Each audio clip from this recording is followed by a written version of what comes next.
Hello, Bill. It's Second Act podcast. I am so excited to have you. And it's a series of meeting the go-giver people, to be honest. And one person who really impressed me was Bob Berg. And then I spotted you somewhere because you are a go-giver facilitator. And I think more than the facilitator, the work that you're also doing speaks volumes about all the principles of Go-Giver that come in. With your own podcast, What's the Point? I want to ask you, Bill, what's the point of coming on my podcast today? Well, first of all, Archana, thank you for having me. What's the point? The point is honoring a request. The point is having the opportunity, a platform, if you will, to further espouse the principles of the Go-Giver and some of the things that it's enriched my life with and trying to pass that on. So I know you had Bob Berg, the co-author of the book, on not too long ago. And so I just hope to add a little bit of value on top of what Bob did.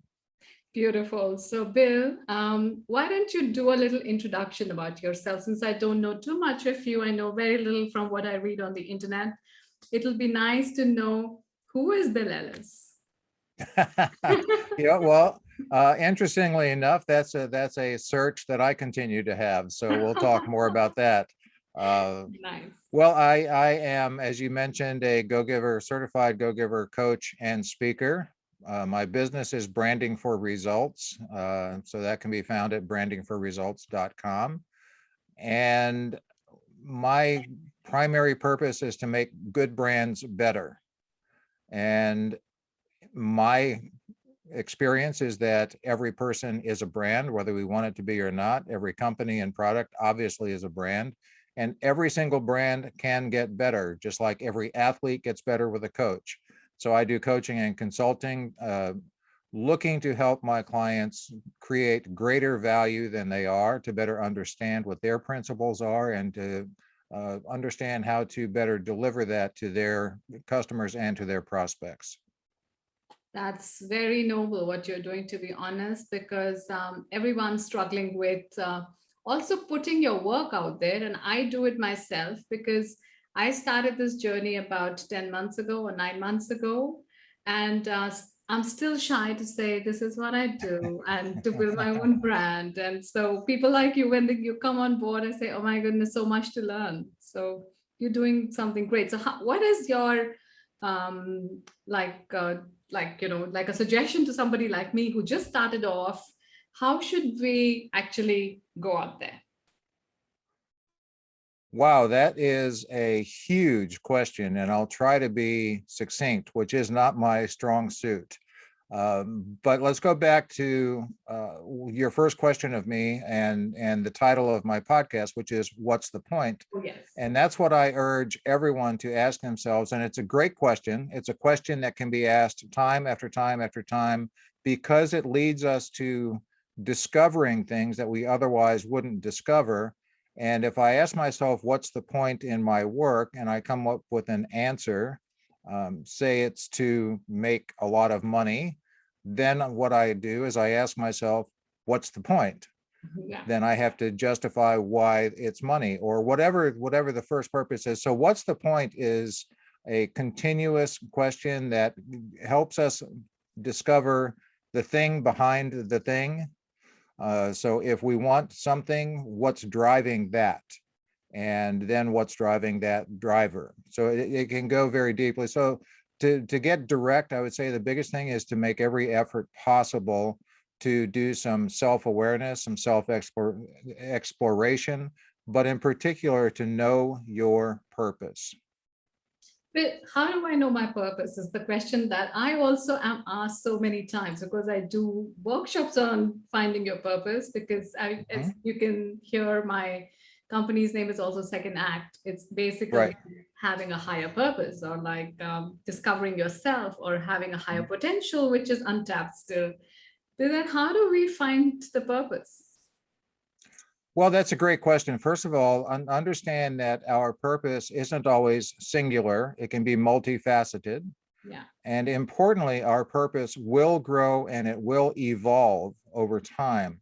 And if it's not, that means that we're not growing and we're not evolving. So the biggest thing I can say is investigate what you believe your purpose to be, and then continue to investigate. But a good way to start is by identifying your personal core values. What are your core values? Because that will let you know what is something that you won't compromise on as you move forward into any field, be it professional, be it personal. If we know our true core values and are committed to them, that helps be our beacon to finding our purpose. Because then the question becomes, okay, these are my core values. The next question is to understand our own skills and our experience and our knowledge, our value, to Right. use the context of the Go-Giver. What is our value to us and to others? Where can we deliver that? And does it pass the so what test? And by that, what I mean is, this meets my values. It's something I'm very good at. It's something that I feel purposeful, which ignites my passion.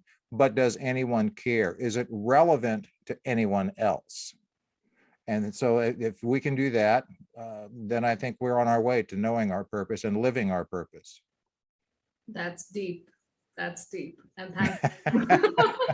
Thank you for bringing that up. Yeah, it sometimes is that we are thinking about, okay, I love this and this is what I really want to do. And this aligns with like a give back or, something that is higher purpose or higher meaning for me. But yeah, is it really useful for somebody else?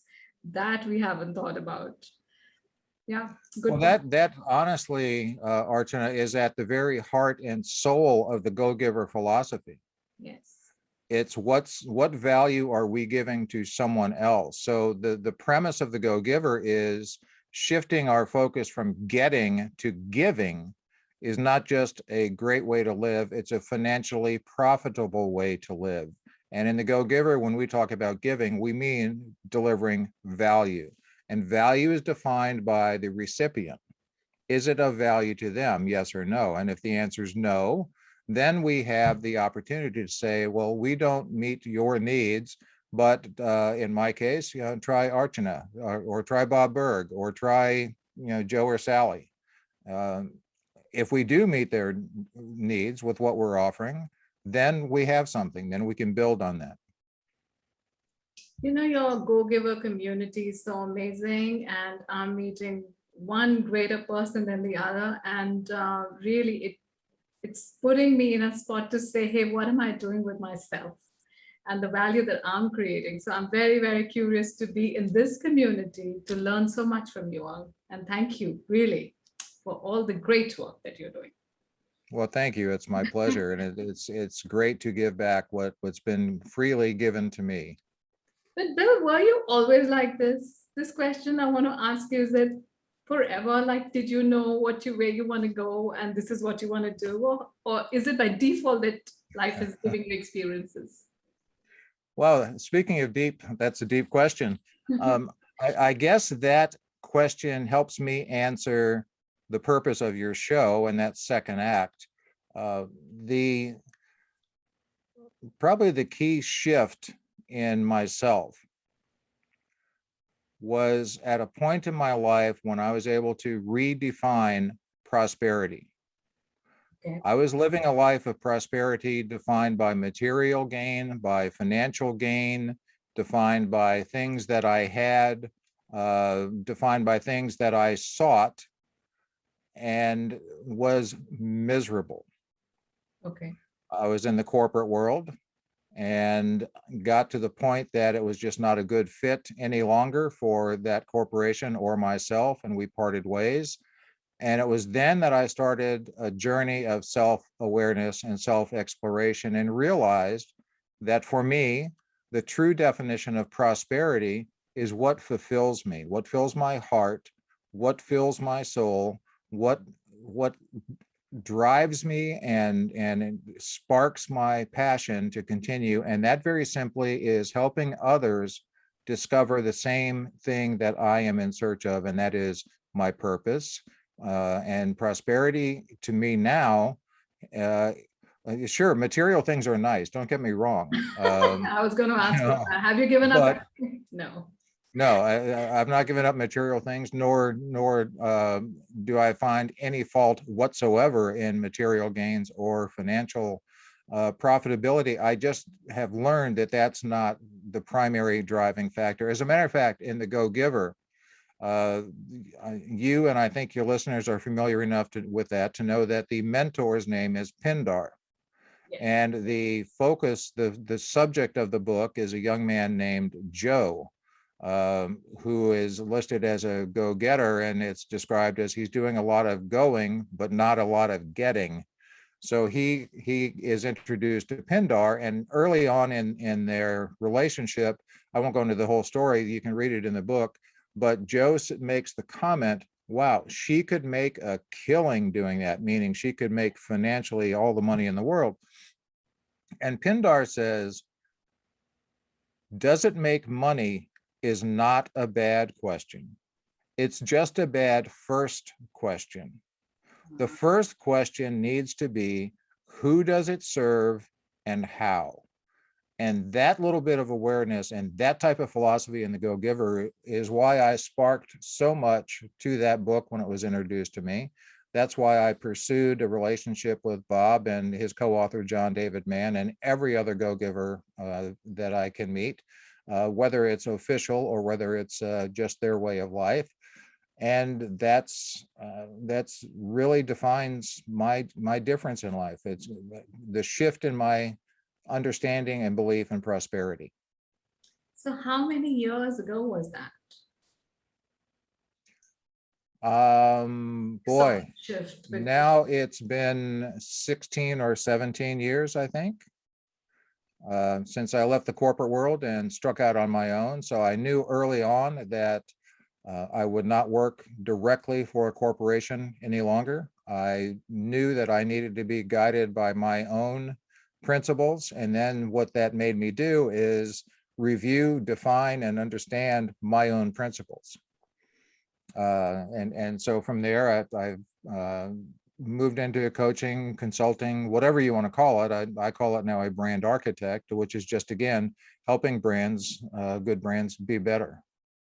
And coming to this question now, helping brands be better. How do you actually start from start? It depends on who I'm working with. It depends on where they are in their brand development.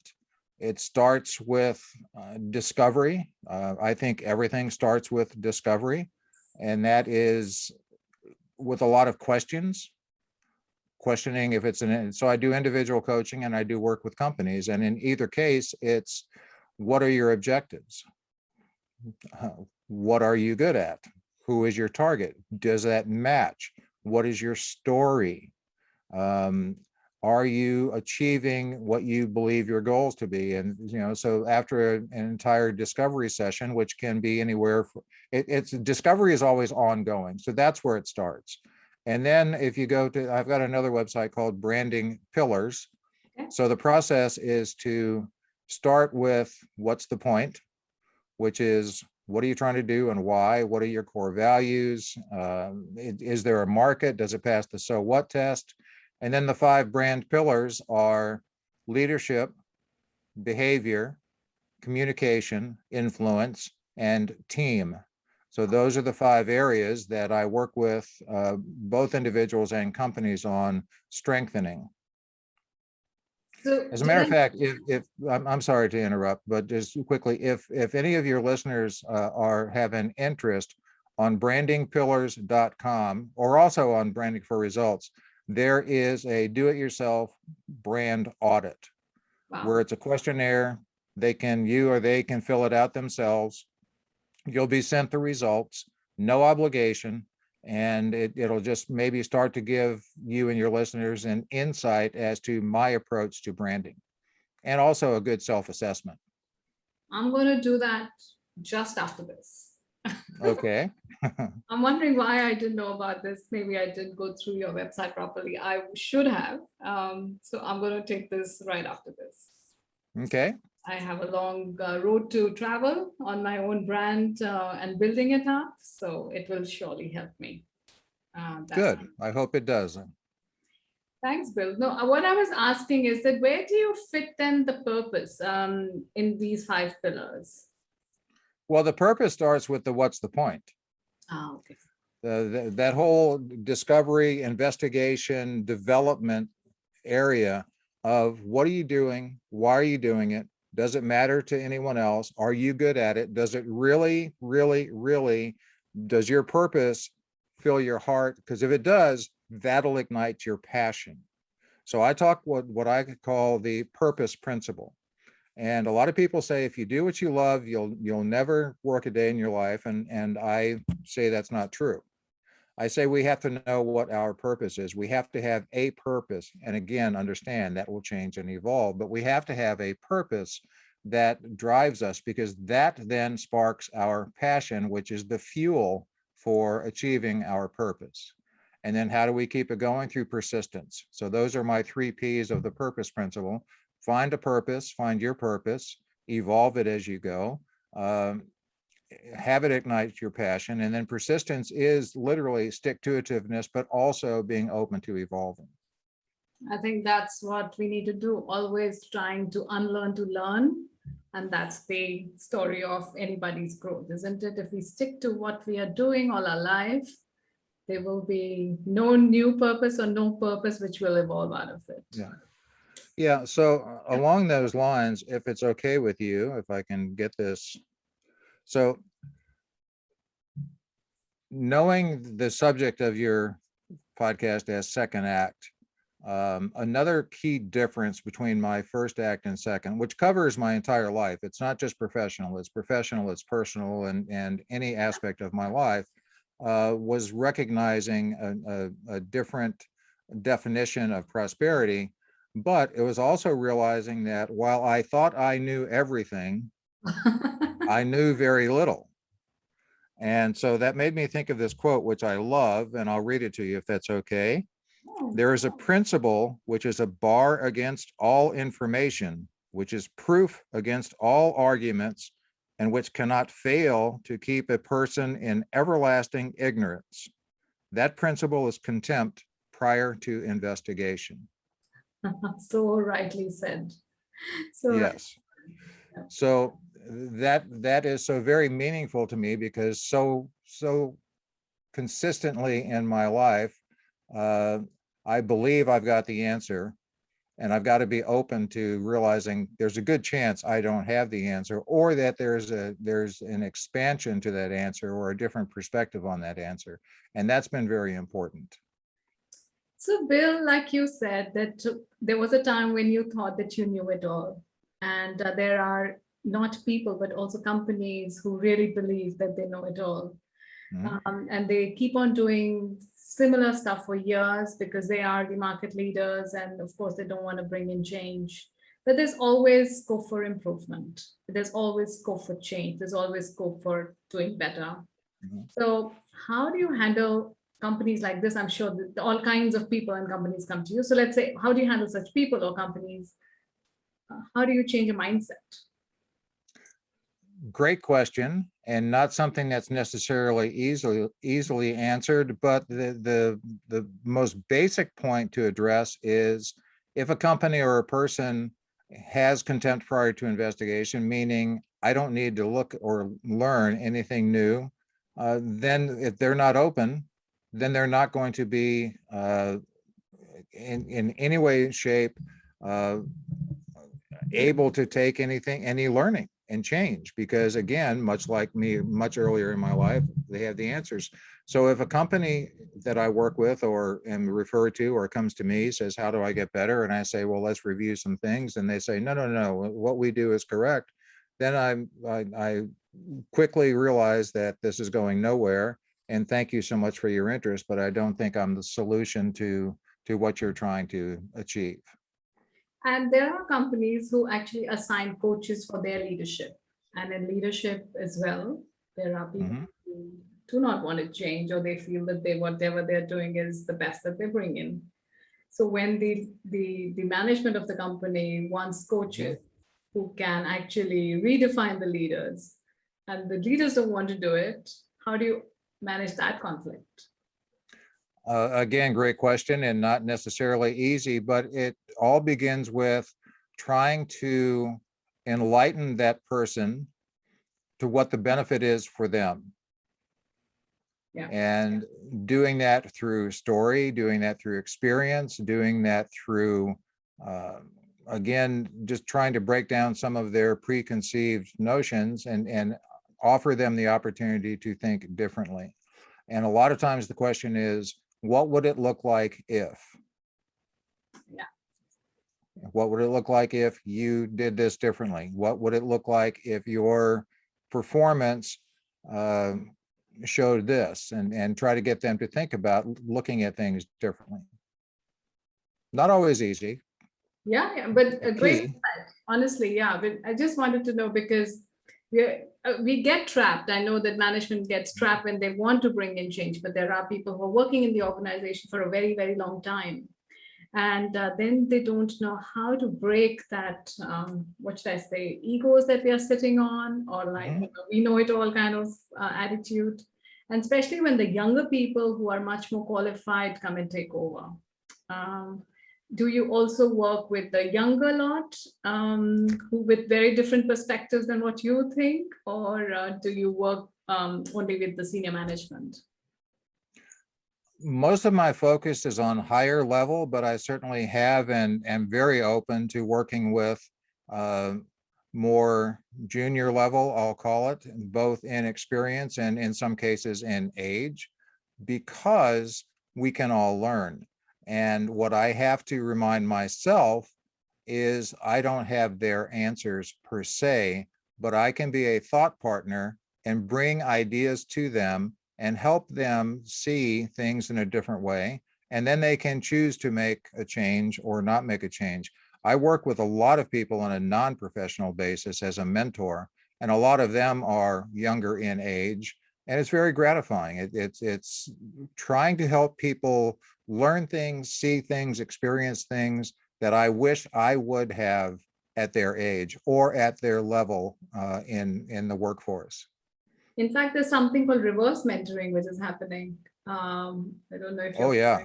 that, the younger people are mentoring little middle-aged, or I would say the little senior management people in the organizations now, which is Well, quite. and yeah, I think that's fascinating too, because again, if we are open, there are people that are, way younger than me that know way more than I do in a lot of different areas. And if I'm, again, open to listening, they can help me quite a bit.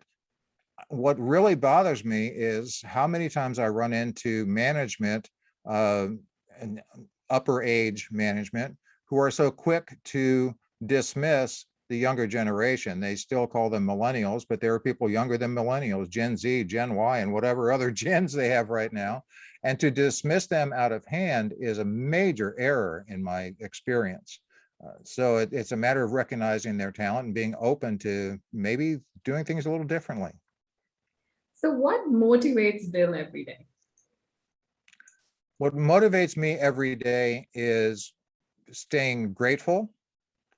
When I am consistent in my morning readings, prayer, meditation, that helps center me and remind me that I don't have the answers. I am part of a gratitude group, which is 6 of us have a WhatsApp group where each morning or sometime during the day, we each message I'm grateful for. And there's no discussion, there's no questioning, there's no why. It's just, again, staying grateful, because, gratitude is the gateway to happiness. If we don't appreciate what we have, getting more isn't going to help. Bill, I want to ask you one question where I get stuck, and it's to do with mental well-being. Because I have younger kids and I also work with a very young team. And the next month is the mental well-being month. And I keep telling them it's all within us to push us beyond boundaries and make us think positive, like being in gratitude, that changes the mind. Mhm. Things like I am depressed and anxiety, and everything is all inside me as well, because I'm overthinking. Sometimes I'm taking stress Mhm. from outside, which can easily be controlled. And these things again can be combated by you. But they have a very different point of view. In fact, I learned myself, having debates on this. What is mental well-being for you? And do you think that it is something that we can work upon ourselves with things like gratitude or journaling or talking to somebody or deep listening, or anything which is mindfulness, and lift ourselves up? Or do you think that no, this is something that at least I don't understand? So please, what's your view on it? I wanted to know. You ask some very deep, complicated, and very important questions. So uh, I think that the answer is everything you've said. I think the answer starts with gaining self-awareness. And a great way to do that, I have found, is by reading books by people that have great experience. Uh, a guest I have coming up on my podcast, who I'm so excited to have, is a gentleman named Bobby Herrera, who wrote a book called The Gift of Struggle. And basically what he does in that book, he's a great storyteller and a very successful CEO of his own company, but he talks about, here are the struggles I've had, and here's the benefit of having them. Here are the lessons I learned. So reading, listening to podcasts, seeking to gain a different perspective.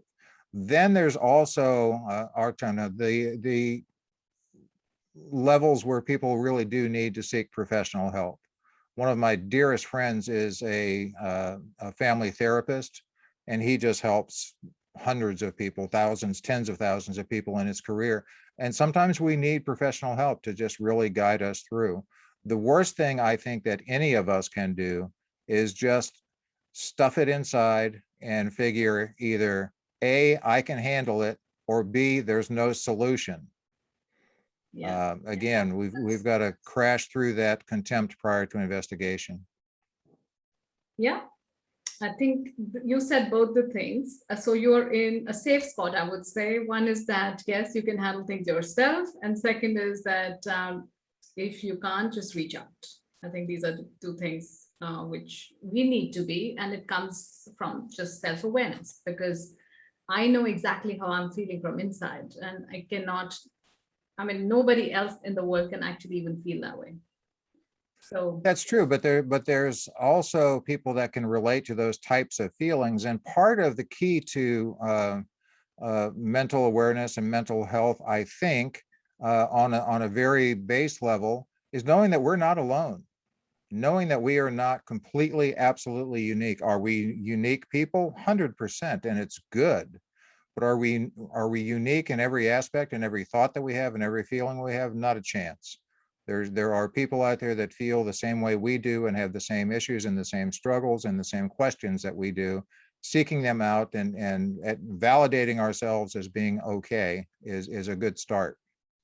actually, on a little lighter note, I feel that because I've worked across cultures, the problems across cultures are the same. The same wet towel on the bed by the husband, the same mother-in-law issues all over the world, the same, kids not agreeing with parents on so many various issues. Mhm. I think the bottom line is all the same. That the food is not okay, and Yeah. the room is not made up by the kids. I think same stuff all over the world, isn't it? Well, I think that's very, very profound. And I've been doing a lot of traveling that I never expected to do internationally in the last 10 years, driven by a personal gift. But if we can find the time to focus on our similarities Yeah, rather than focusing on our differences, beautiful. then we have the opportunity to come together and understand each other more. I can tell people in the US that I've spent a lot of time in the Middle East, and I can give them insight as to, there are people there who are families who just want to be happy and joyful and make enough money to do that. And live a calm, peaceful life. Guess what? Just like you and your neighbor here in the States. And if we could focus more on that, I think we would have a slightly better world. So no trip to India as yet, ever? Or did you? I've been to India once. I've been to Rajasthan. Oh, I went to Rajasthan because my wife was featured on a public relations, the Public Relations Association of India brought her in. She has a business in Dubai, communications public relations firm, and they asked her to be a part of that. And they said, you can bring your spouse. And I went, I'm happy to go. So my one trip to India thus far has been Rajasthan. Of course, to get there, it's through Delhi, but I mean, so I've seen the airport. now there is a reason to come back. Exactly. There are a lot of reasons to come back. Incredible India. Yeah, that's so true. Bill, you've written 3 books. I want you to talk a little bit about why those books, what is the differentiation between them, what is the thought process between the 3, and what is the common alignment that you have in those books? Well, first of all, I'm surprised because I'm only familiar with 2 books. So if there's a third one with my name on it, let me know. On the internet, so I just read that. Well, there are 2 books that are mine. One is called Women Who Won, and it's a collection of stories about women who have achieved things in the face of adversity, in the face of limitations, in the face of you can't do this, and yet they've done it. And that book is a compilation of blog posts. I used to write a blog every Friday called Friday's Fearless Brand. And I was asked and Bob Berg and John David Mann said, we love your blogs. You really need to write a book or make a book with them. And I always thought, well, who would want that? But then I was asked to give a workshop on branding for women in banking. And I don't really see the difference, gender or age, in branding principles. So I went through all of my blogs and to try to learn more. And that's when I said, well, here's my book. I'll pull all of these together and put them in a book. My wife named the book Women Who Won. The first chapter is telling the story of my mother and my granddaughters, and it's been very fulfilling. So the point there is very simply to help bring awareness to the skill and talent and persistence demonstrated by women across the globe, across generations. The second book is called Bright Spots, and that is a book comprised of 28 authors, each of us writing a chapter. Wow. So my chapter was titled, Let's See Where This Journey Takes Us.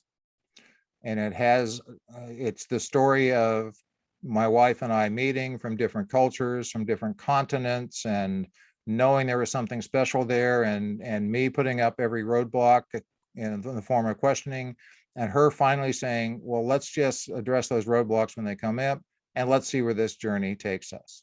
So those are the 2 books that I've authored. If there's a third, I hope it's good. I told you on the internet.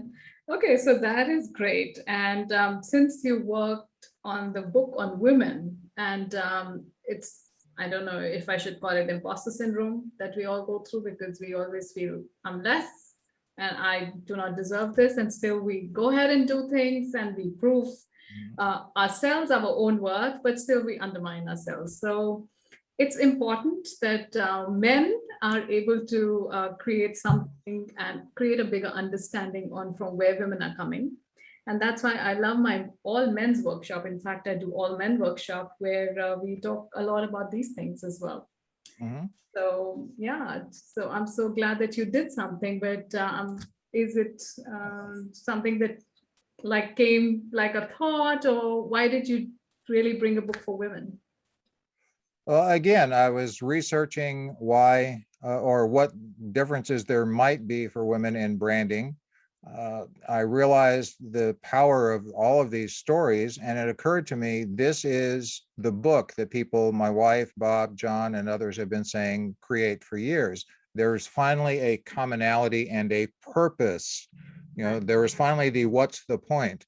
Well, the point for me was to showcase whatever it is, 27, 28 different women globally from all walks of life, some deceased, some very young and still active, um, and showcase what they've done and what they've had to go through to get that done. Now, there is a website called womenwhowon.com, and there's a few conversations on there, one of which I was interviewed by my wife. And she said, who do you want to read this book? And I said, well, obviously I want women to read it, but more than anything, I want men to read this book, because I want men to open their eyes and their mind and their awareness of the very different and powerful attributes that women bring to the table. And it's not women over men. It's, there is a fit. There's a reason there are differences. And what we have to do is strive to accept them, because we're stronger together than separate. So what was the real thing that you brought in this workshop for women that you did for banking? What were your key points to them? Well, I think my biggest point was to recognize that women have different challenges than do men. But when it comes down to just developing and creating your own brand, the principles are the same. The environment might be the same on the surface, but be aware as a female, things that will differentiate you and things that are perceived by men to be a negative. So this is all very general, okay? So this isn't me making a broad, firm statement, but an example is, it's not uncommon, and it's more common in women, to talk a lot with their hands, whether they're, regardless of culture, females tend to do a lot of hand talking.